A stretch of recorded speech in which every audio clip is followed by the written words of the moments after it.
योग विद्या ज्ञान भारतवर्ष पावन पुनित धरा है। ये हिरण्यगर्भ धरा है। सृष्टि की उत्पत्ति से ही योग विद्या का प्रारंभ हो गया। हिरण्यगर्भ जिसे कहते वो योग विद्या के प्रवर्तक थे। भगवान शिव योग विद्या के प्रवर्तक थे। भगवान कृष्ण जिन्होंने अर्जुन को गीता का उपदेश दिया, सारा गीता में उपदेश ही योग विद्या का उपदेश है। तो पतंजलि हुए, कपिल मुनि हुए। कौन हुए? कपिल मुनि, जिन्होंने जो है 14 अवतारों में से अवतार भी है। उन कपिल मुनि ने सांख्य योग नाम का ग्रंथ की रचना की। उस सांख्य योग की रचना के आधार पर पतंजलि ने योग दर्शन नाम का ग्रंथ लिखा है। तो उसके बाद में तो योग वशिष्ठ, याज्ञवल्क्य आदि कई योग गुरु, इसलिए भारत जो है विश्व गुरु क्या कहलाया? भारत विश्व गुरु कहलाया। योग के अधिष्ठाता थे, उनको कुंडली जागरण हो जाती थी। वो अपने लिखा हुआ है इतिहास में, अरे सूर्यवंश के राजा तो 10-10 वर्ष तक राज्य करते थे। ये 10 वर्ष तक राज्य किसके सामर्थ्य से करते? अरे योग की सामर्थ्य। किसके सामर्थ्य से? योग 50 या 5000 वर्ष राज करते, 1000 वर्ष राज करते, फिर योग साधना में वन पर चले जाते, योग साधना करते, उनकी कुंडली जागृत हो जाती थी। उसी प्रकार ऋषि मुनि आश्रमों रहते थे, उनकी कुंडली जागृत हो जाती थी। वो सप्त चक्र भेदन कर लेते थे और सप्त चक्र भेदन करने से उनमें ऐसी ज्ञान शक्ति, ऋतंबरा शक्ति। कौन सी शक्ति? ऋतंबरा, सत्य ज्ञान। कौन सा ज्ञान? सत्य ज्ञान।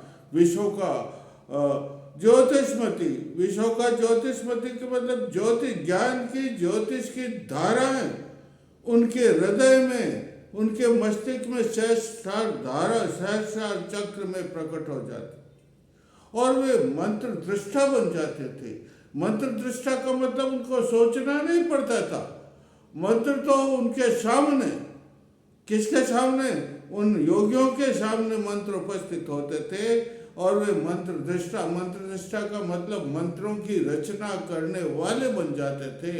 उन्होंने वेदों की रचना की है। किसकी रचना? वेद में पहले ही अग्नि की स्तुति की। कुंडली अग्नि, कुंडली को भी अग्निमात्र कहते हैं, अग्नाग्नि कहते हैं। उन्होंने पहले ही 4 वेद है, ऋग्वेद, अथर्ववेद, यजुर्वेद, अथर्ववेद और सामवेद।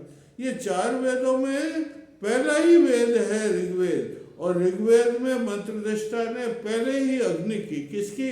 अग्नि की जो है प्रार्थना की है। मंत्र है उनको, वेदों में जो मंत्र हैं उनको ऋचाएं भी कहते हैं। पहले अग्नि की, अग्नि मिले प्रोहितम यज्ञस्य देवम ऋतजमा होतारम रत्नम धातम अग्नि पूर्वे भी ऋषि नूतनर्वतश्य देवाय वक्षति अग्नि नाम रहीमास्मत् पौष्मे व दिवे दिवे। इस प्रकार उन्होंने मंत्र दृष्टाओं ने सबसे पहले ही योग विद्या की कुंडली की जो है वो स्तुति की है वेद में। किसमें? वेद में स्थिति की। शरीर को स्वस्थ रखने के लिए यजुर्वेद में पहले ओम देवोवस्था श्रेष्ठ, ये जो है दूसरी ऋचा यजुर्वेद की, पहली ऋचा। इसमें शरीर को स्वस्थ, जिसे अब हठ योग विद्या कहते हैं। और वर्तमान में योग का मतलब ये आसन करवाते। देखो सब जगह पर आसन करवा रहे हैं। योग विद्या, योग, अरे वो तो योग विद्या है लेकिन प्रारंभिक स्तर है, उससे शरीर पुष्ट होता है। लेकिन योग विद्या किससे कहते हैं? ये चीज अलग है भाई। योग विद्या का मतलब होता है, शास्त्रों में लिखा, योग समाधो, योग से समाधि। योग का मतलब समाधि है। और दूसरा अर्थ लिखा है उसमें योग, युजुर योगे। युजुर योगे का मतलब, योग का मतलब होता मिलन। क्या होता है? अरे किसका मिलन? अरे जीवात्मा और परमात्मा का मिलन। योग वह मार्ग है जिसके राजपथ पर चल करके साधक जीवात्मा है उसकी परमात्मा से मिल जाता है जाकर के, उसे योग कहते हैं। क्या कहते हैं? उसे योग कहते हैं भैया। ये स्थूल से सूक्ष्म की ओर जाना, किसकी ओर जाना? स्थूल से सूक्ष्म की ओर जाना योग कहलाता है।